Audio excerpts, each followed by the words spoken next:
The atmosphere on the bridge of the Ark was one of solemn desperation. Alarms blared a relentless symphony of failing systems. Captain Zorak grimly stared at the main display, his four eyes tracing the fading energy readings with growing despair. The ancient hyperdrive had finally sputtered its last, stranding them in a desolate star system far beyond any charted territories. This was not just a voyage gone wrong, it was the brink of extinction. For centuries, the Ark had served as a sanctuary for the Sulta, a once grand starfaring race. A cosmic calamity had destroyed their homeworld, reducing a vibrant civilization to a ship-bound remnant. Painstakingly, the survivors had preserved their history, science, and culture, but the ship itself was succumbing to the harshness of space. Multiple species, acclaimed engineers among them, had tried to stem the decay, yet all deemed it a losing battle. The Sulta were nomads without a future. Chief Engineer Lyra, young and still lacking the deep hues that signified advanced age, broke Zorak's bleak reverie. Her eyes held the weary resolve of someone who had witnessed too many sunsets with no certainty of dawn. Systems are down to 15%. Non-essentials are shut off. Life support will hold for 3 cycles at best, she reported quietly. Zorak nodded, a guttural rumble echoing in his throat. 3 cycles, perhaps enough time to transmit a final message across the vast gulf of space, a futile whisper into the void, marking the end of their noble lineage. Then a new signal blinked on the ancient navigation console, a proximity alert. At first, Zorak dismissed it as an uncharted asteroid cluster, but as the readings became clearer, incredulity bloomed in his heart. Lyra's tone carried a note of baffled confusion. It's artificial. Human design. Humans. Zorak knew of them. Young, boisterous, and notoriously persistent, they had only recently broken free of their home system, yet their presence had echoed throughout known space. Their engineers were infamous for an almost reckless disregard for technical protocol. Yet, as the stories went, it was this audacity that allowed them to salvage and jury-rig ships others would have long abandoned as scrap. A flicker of something the Sulta had almost forgotten stirred within him: hope. "Alter course. Bring us within range," Zorak ordered. It felt reckless, unwise, and utterly against everything the Sulta preached, yet reckless action now had become preferable to the slow, agonizing march towards extinction. The structure grew on their view screen, a utilitarian contraption of exposed beams and blinking lights, scarred by repairs, with mismatched plating, makeshift solar arrays, and cables snaking externally like exposed arteries on a skeletal frame. This was no grand interstellar station, but an outpost, an audacious claim of human presence on the fringes of charted space. As the Ark drew near, a message crackled over the comms. "Unidentified vessel, state your purpose and registry," demanded a voice, garbled with a rough edge that carried none of the smooth formality typical of established races, but an undercurrent of curiosity. "This is Zorak, captain of the Ark of the Sultar," he said, his voice catching in his throat, a confession they had kept hidden for centuries. "Our systems are failing. We request immediate assistance." A pause stretched through the comm channel, punctuated by the distant hum of the Ark's dying heart. The human voice returned, now laced with surprise. "Holy scrap! The Ark? Buddy, you're about 1,000 light-years off course. Hold tight, we're sending out the welcome crew." The crew. That word, so innocuous, sparked a jolt of resentment in Lyra. Were they to be met, not with engineers, with experts, but mere technicians? "Captain," she protested, "we must inform them of the seriousness of the situation. That can possibly—" "What, Lieutenant?" A new voice cut through the comms, tinged with amusement and challenge. "Fix your fancy death trap? Don't worry, we're up to the task. Name's Rex, by the way. Head engineer and resident miracle worker around these parts." Zorak exchanged a troubled glance with Lyra. This went against every protocol. Yet, as his eyes flicked to the faltering energy readings, he knew protocol was on the verge of becoming irrelevant. Rex strolled onto the Ark's bridge, accompanied by a motley crew of humans. Their coveralls were stained with grease, and tools dangled unceremoniously from their belts. Rex, a grizzled man with a shock of grey hair and a grin that spoke volumes of mischief, looked like he'd been dragged out of an engine room rather than prepped for a diplomatic encounter. His eyes, however, held a sharp gleam of intelligence and a quiet self-assurance that disarmed the Sultan's instinctive distrust. "So, this is the Ark," Rex drawled, surveying the dimly lit bridge. He whistled appreciatively at the intricate, albeit decaying, control panels. "Fancier than the rust buckets we usually deal with, I'll give you that." The Sultan bristled at the casual dismissal of their cradle of civilization. Lyra stepped forward, her scales bristling slightly. "Mr. Rex, while we appreciate your enthusiasm, you must understand the gravity of our situation. Countless engineers, far more experienced than your crew," she struggled to find the right word, "have failed to stem the—" Rex held up a hand, humor giving way to a no-nonsense glint in his eyes. "Look, lady, I admire all the formality, but maybe we should ditch the titles, names and problems. That's how we roll on the frontier. I reckon your ship's in trouble, and I'm here to fix it. So, what's the main issue?" Zorak moved forward, his presence imposing despite the grim circumstances. He explained the critical power loss, highlighting the ancient design and complex Sultar power conduits that had bewildered previous crews. Rex's crew fanned out, their eyes darting over the consoles, a constant stream of technical jargon filling the air. They frowned, scratched their heads, and shot Rex questioning looks. He, however, seemed unperturbed, wandering the bridge with a thoughtful expression. "So, here's what I'm saying," Rex finally declared. "You folks got a system designed for precision, for everything running just so. Problem is, just so went out the window about a century ago. You're fighting entropy with a butter knife. No wonder it ain't working." He paused, letting the weight of his words sink in. Lyra bristled. "The Ark has sustained our people for generations." "No one's saying it's a bad design," Rex countered, "for what it was meant to be. Now, it's a cobbled-together mess of failing parts and fancy tech that's about as useful as a chocolate teapot. Your people ain't dumb, I'll give you that, but you gotta start thinking outside the box if you want this old girl to fly again." Rex's words felt like a blow to the Sultan's pride. They were an ancient race, meticulous in their craft, keepers of secrets passed down through countless generations. To have their technology reduced to a mere cobbled-together mess by a backwater human engineer felt like an insult. And yet, Lyra held her sharp retort. There was an undeniable logic to his words. For decades, every attempted repair had followed the same path. Analyze a failing system, seek precise replacements, or delicately adapt existing ones to restore original function. It was a battle against time and the relentless deterioration of complex, archaic systems. "And what?" Zorak rumbled, his voice thick with a mix of resignation and intrigue. "Would you propose your outside-the-box thinking?" Rex grinned, seemingly pleased with the captain's shift in tone. "First off," he declared, "we ditch the notion of fixing things back to perfect. Ain't gonna happen. We're gonna rig, patch, and improvise until we get something that works, even if it ain't pretty."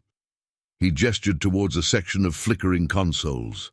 "Those panels, for instance, instead of tracking down why those circuits are fried, we bypass them. Route power through the maintenance conduits. Sure, it's like using your veins as electrical wires, but it'll buy you time." Lyra recoiled. "Maintenance conduits are not designed for sustained load. You'll risk a cascading overload." "Of course I do," Rex shot back. "But you're also minutes away from your ship becoming a fancy tombstone. Calculated risks. That's what's kept humanity alive out here on the edge. Now," his eyes swept over the bridge, "where's your toolbox? A ripple of disbelief coursed through the Sultan. "Toolbox?" Lyra echoed. "Surely you don't intend to—" "Oh, I intend." Rex's grin widened. "Best part is, your fancy tech's gonna be cannibalizing a lot of it. See, to really fix things, sometimes you gotta rip them apart first." With that declaration, it was as if a dam had broken. Rex's crew, until now hesitant observers, moved with swift certainty. Tools appeared from seemingly nowhere: heavy-duty cutters, plasma torches, rolls of improbably thick wire. Rex himself knelt by a console, his hands a blur as he started ripping out delicate glowing components. It was less a repair attempt and more an act of creative destruction. And the worst part, a sliver of desperate hope ignited within Lyra as she watched. Chaos reigned on the bridge of the Ark. The Sultan watched in horrified fascination as their ship, their sanctuary, was seemingly torn apart by the humans. Rex and his crew operated with an unsettling intensity, less engineers and more like scavengers reclaiming wreckage. Panels were ripped open, wires spliced with a disregard that bordered on recklessness, and systems Lyra thought vital were unceremoniously bypassed with jury-rigged contraptions. The process was loud and jarring. The hiss of plasma torches, the clang of tools, and the crackling of stressed circuitry assaulted the Sultan's refined senses. Yet through the discord, Lyra began to see a strange method. To her shock, power readings began to flicker back to life. Systems long thought dormant hummed with renewed energy. The humans weren't just fixing, they were rewiring the Ark itself. "See? This is where you folks got it wrong," Rex explained over the din, his voice booming with enthusiasm as he routed a bundle of cables through a panel Lyra had assumed to be purely decorative. "You treat a ship like some sacred artifact, scared to change a single wire. Thing is, she ain't a museum piece no more. She's a survivor, and survivors gotta adapt." The Sultan's instinct screamed in protest, yet the undeniable results on the display panel silenced them. Power conduits that had been fading into darkness now glowed erratically, yet with unmistakable signs of life. As the hours slipped by, a begrudging respect began to form within Lyra. The humans lacked the meticulous finesse her own training demanded, yet they displayed a raw understanding of the flow of energy, an intuitive connection to the ship's failing soul that bordered on uncanny. Rex, in particular, was a force of nature. He moved with the ship's sway, like he'd been born in zero gravity. His eyes constantly scanned for the next weakness, the next point where his unorthodox solutions could be forced into play. It was as if he saw not the ship's original design, but the potential that lay hidden beneath decades of decay. Word of the humans' unconventional work spread through the Ark.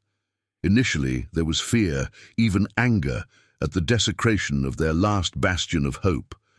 But as the lights flickered brighter, as offline systems groaned back to life, even the most traditional of the Sultan began to question their long-held beliefs.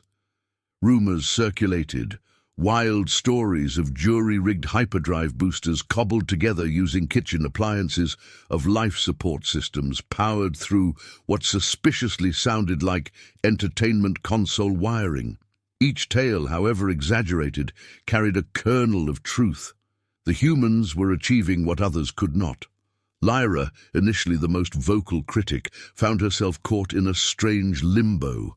Her every engineering instinct protested the humans' methods, yet she couldn't deny the results. Drawn by a mix of curiosity and trepidation, she began to shadow Rex, questioning his every outlandish modification. To her surprise, beneath the gruff jokes and haphazard approach, Rex possessed a deep understanding of fundamental principles. He explained concepts of resilience and redundancy, of sacrificing elegance for functionality. He spoke of how human ships, often cobbled together from salvage tech of various origins, demanded a kind of adaptability that formal training rarely accounted for. "You think linearly," Rex told her, as they patched a failing coolant system with what Lyra could only identify as thermal shielding. Start to finish, perfect flow. The universe don't work that way, especially not out here. It's messy, unpredictable. Sometimes the best solution is the one that works, even if it isn't the prettiest way to get there. A strange shift began to happen within Lyra. Alongside her frustration, a spark of inspiration ignited. Could her people, for so long focused on preservation, have lost the ability to truly adapt in the face of overwhelming adversity? And as Rex and his crew continued to work miracles with duct tape and stubborn will, Lyra found herself not just questioning Sultar methods, but also the very purpose they had clung to for so long. If survival meant sacrifice, meant letting go of a past that could not be restored, then what was the true spirit worth preserving? Days blurred into a whirlwind of activity on the Ark. The bridge remained a testament to controlled chaos. Consoles flickered with mismatched indicators, exposed wires snaked across pristine panels, and the constant hum of power tools provided a strange background score. Amid this, the Sultar and humans slowly forged a bond born of desperation and begrudging admiration. Rex's crew, initially treated with disdain, proved their worth time and time again. There was Jo, a slight woman with deceptively delicate hands, who could coax failing systems back to life with a few deftly placed wires and what seemed like sheer force of will. And then there was Big Ben, a towering man with a booming laugh who treated ancient and fragile Sultar machinery with the surprising gentleness of a giant. As trust tentatively grew, Lyra found herself sharing Sultar knowledge. She scrolled through ancient schematics, explaining original design principles meant for a time of abundance and perfection that now felt like a distant, unattainable dream. At first, the humans seemed bewildered by the sheer complexity, but their outsider perspective proved unexpectedly valuable. "It's like you built a palace over a sinkhole," Rex remarked after a particularly dense tech briefing. "It's impressive on top, but the foundations are crumbling. Now, instead of rebuilding the palace, what if we just focused on stopping your ship from falling apart completely?" His words, though lacking in tact, held a fundamental truth. Sultar designs, though elegant and ingenious, had been created for stability, not adaptability. Over the centuries, they had become obsessed with maintaining an ideal that was no longer feasible. Perhaps it was time to embrace a new approach, one focused on functionality over pristine beauty. Lyra hesitantly began offering suggestions, pointing out where systems could be simplified, redundancies created, and power flows rerouted. The humans listened, their faces scrunched in concentration, a strange mix of respect and amusement in their eyes as they grappled with knowledge far more advanced than their own. Yet the collaboration was not without friction. Arguments erupted over the best course of action. Rex's gut instinct fixes sometimes clashing with Lyra's meticulous calculations. But even in those heated exchanges, there was a shift. They challenged each other with an honesty born out of shared purpose, the boundaries between Sultar and human blurring in the face of their common goal. News of the progress within the Ark spread throughout the ship. Sultar, initially hesitant, began to flock to the areas where the humans worked, their curiosity overpowering their long-held aversion to the unorthodox. Hope, so long extinguished, began to flicker back to life. But hope, the Sultar had learned, was a fragile and often deceptive thing. It was during the 13th cycle, with the ship showing the first genuine signs of stabilization, that disaster struck. A cascading surge overloaded a patch within the secondary power nexus. The lights dimmed, systems shuttered, and the grim specter of imminent failure loomed once again. The air crackled with tension. Lyra felt despair coil within her. All that work, all those sacrifices to their old ways, seemed for naught. Rex, however, remained surprisingly calm. "All right, folks," he barked, his voice cutting through the rising panic. "We got ourselves a setback, not the end of the world. Lyra," he turned towards her, his eyes holding a steadiness that calmed her own racing heart. "Get me the original schematics for this section. Joe, Ben, start prepping for a full bypass." The humans moved with renewed urgency, while Lyra, her hands shaking slightly, accessed the ancient archives. She traced the intricate power flow to the nexus as it should have been, a testament to a perfection that now seemed agonizingly out of reach. "Here," she passed the diagrams to Rex, her voice betraying her desperation, "there's no redundancy built in. This section is a critical single point of failure." Rex scanned the schematics, his brow furrowing. A silence stretched between them that felt longer than the slow demise of their ship. Finally, he looked up, and a flicker of his old, mischievous grin returned. "You know," he said with a wink that defied the circumstances, "that just gave me a crazy idea." He huddled with Joe and Ben, their voices a low, urgent buzz. Lyra watched, her apprehension battling a strange surge of trust. When the trio finally turned back, there was a steely determination in their eyes. "All right, here's the plan," Rex declared, "and it's going to get a whole lot weirder before it gets better." The Sultar gathered around the secondary power nexus, their hearts pounding with a mix of anticipation and dread. The flickering light painted their faces with an ethereal glow, highlighting the weary lines and the desperate hope in their eyes. It was the culmination of all their efforts, the moment when their fate would be decided. Rex and his team moved with a sense of purpose. Following his instructions, they began stripping the room of non-essential equipment, terminals, consoles, even decorative panels that had been part of the ship for millennia. Lyra watched with a lump in her throat. This was an even greater act of desecration than before, yet if it was what was needed to save her people, she couldn't find the will to protest. When the room was bare, Rex unveiled the heart of his plan, a bulky, archaic human generator, a portable brute meant for remote mining colonies.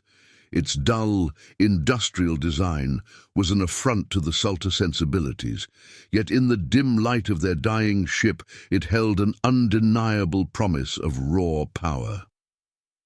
"We're going to graft this baby right onto your fancy nexus," Rex explained, a manic glint in his eyes. "Use its output to jumpstart the whole system. Problem is, your delicate wiring ain't gonna handle the surge, so we're building a whole new circuit." He gestured towards the pile of stripped components, consoles, paneling, even the decorative casings now lay in a meticulously organized row. Ben and Joe began feeding thick wires through them, creating a makeshift conduit network that sprawled across the floor like exposed veins. "Each piece acts like a resistor," Rex clarified, sensing the Sultar's bewildered stares. "Spreads the surge, gives your original wiring a fighting chance." It was madness. Elegant Sultar technology reduced to crude conductors, and in their desperation, there was a strange beauty to it. This was a testament to adaptability, to the raw will to survive, echoing the very spirit of Rex and his human crew. The connections were made, the generator roared to life, and with a final resolute nod, Rex triggered the surge. Power arced through the makeshift circuit in a blinding flash. Ancient panels sparked, overloading systems gave a dying shriek, and then silence. Seconds stretched into an eternity. Then, one by one, lights flickered on, displays hummed, and the heart of the Ark began to beat anew. A ripple of stunned disbelief washed over the Sultar, followed by an eruption of joyous shouts and cries of relief. They had cheated death, pulled back from the brink, not by grace or meticulous planning, but by unyielding determination and a willingness to sacrifice the very essence of their past to secure their future. Lyra felt tears welling in her eyes, tears of relief, yes, but also something more. A profound sense of shift. Her people, for so long clinging to the ideal of perfection, had been forced to confront its ultimate futility in the face of overwhelming odds. This victory, this rebirth of their ship, was built not on pristine elegance, but on patchwork solutions and salvaged components. Rex, amidst the celebration, quietly observed the Sultan. His usual bravado was tempered with a hint of understanding. He approached Zorak, the Sultan captain, and extended a calloused hand. "Well, Captain," he said, his voice rough but genuine, "looks like this old rust bucket's gonna fly a while longer. Just remember, she ain't the museum piece she used to be. She's a fighter now, just like your people." Zorak took the human's hand, his grip surprisingly firm. "Indeed, Rex, we owe you everything. Yet I also sense that we have gained far more than mere survival." His gaze swept the scarred yet revitalized bridge of the Ark. "My people have clung to the past for too long. You and your unusual brand of engineering," he let out a dry chuckle, "have shown us a different path." Rex grinned. "Well, just don't get used to it. Look, chaos is good for the soul, keeps things interesting." Then, turning to his crew, he raised his voice. "All right, team, break's over. Let's see how much further we can push this old girl. Still wouldn't mind getting that hyperdrive working." The next few cycles were a blur of relentless activity. Guided by the vast Sultan knowledge, Rex's crew achieved feats that would be whispered about in human outposts for years to come. They stabilized the failing hyperdrive, not by restoring it, but by overclocking a network of auxiliary engines to act as a temporary workaround. Navigation systems, long corrupted, were revitalized using an unlikely mix of entertainment system circuits and scavenged sensor arrays. And through it all, the Sultan watched, learned, and began to adapt. Young engineers, inspired by Lyra's willingness to embrace the unorthodox, shadowed the humans, eager to adopt this new philosophy built on resilience. Finally, the day arrived when the Ark, scarred but undeniably alive, was ready to resume its journey. Yet it was a journey forever transformed, both in destination and in spirit. When Rex bid farewell to Zorak on the newly energized bridge, there was a solemn respect between them that went beyond the camaraderie of those who have faced disaster together. "So," Rex scratched his stubbled chin, "where to now, Captain? Back to find your lost homeworld or forge a new path?" Zorak's gaze was fixed on the distant stars, his eyes reflecting a multitude of lights, a testament to the patchwork brilliance now coursing within the ship. "Neither, Rex. I have come to realize there's no going back to a past that no longer exists, and blindly searching for a future shrouded in myth holds little wisdom. My people need a new purpose." Rex nodded in understanding. He had seen that same shift on the frontier, among human colonies, scattered among the unforgiving cosmos. Survival demanded more than nostalgia or blind ambition. "I hear there are systems on the edge of charted space," Zorak continued, "where outposts struggle. Young races take their first steps out of their worlds.